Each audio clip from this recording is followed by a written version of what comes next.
كتاب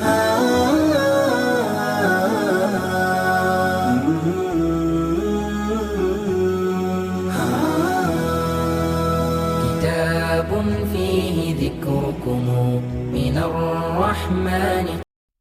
السلام عليكم ورحمة الله وبركاته. والسلام يا دمان باش فقي يعقوب ولكن حكم عبد كوري وإذن كلا صلى الله مقالة مقدش عاصمة الصومالية. الحمد لله رب العالمين. إلهي بمهدس كله إلهي نوافجي إن ندان اسكو حقيلنا dadkeena abaarisan aan gaarsiino wuxuu Ilaahay noogu soo dhiibay oo ah dadkii muxsiniinta ahaa ee dal iyo dibadba sadaqada ka soo dhiibtay in aan si waafaqsan shariicada islaamka inaan ku gaarsiino inta tabarteena ah. insha Allah al-Karim odayaashii waxaan dhiibnayna Ilaahay ajir ayaan ka siiyo si hufan oo cad oo dardaarankii aan kula dardaaranay ay ka soo baxeen. waana in salaamina saas baan idinka rabaa guul iyo gobonimo muxsiniinta dibadda iyo dalka joogtaba ajir Allah idinka siiyo.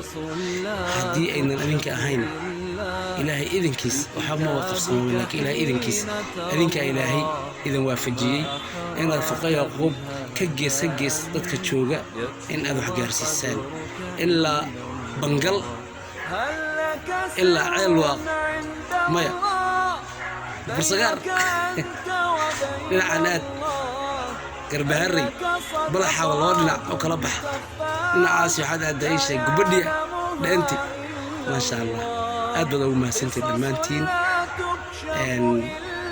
إن شاء الله الكريم الحمد لله هاي خير الله يرسيه أنت وحلا بحضي أنت كلبح وسوها من السنة حلا بحال الله أجري حسنا بكسيه وأنت صلوا لسي دوان عشان دي لو لسي دواده وانتاس ان شاء الله الكريم waxaan maleynaa halka ay ku haray shubahaad iyo waxyaalaha aadanaha dhaxliisa ka dhashay ibn aadamka markuu shaqeynaa waxa dhaxwada ka dhashay waxyaalaha virus ama bacteria ka dhalata marka waxyaalaha sahareen odayaasha waxaan dhiibnay si wanaagsan bay noo qanciyeen qurba joogta oo ducaynayna markasto dad beesha ay ku tirsan tahay هذا هلا من نمو يا الور وين. السلام عليكم ورحمة الله وبركاته.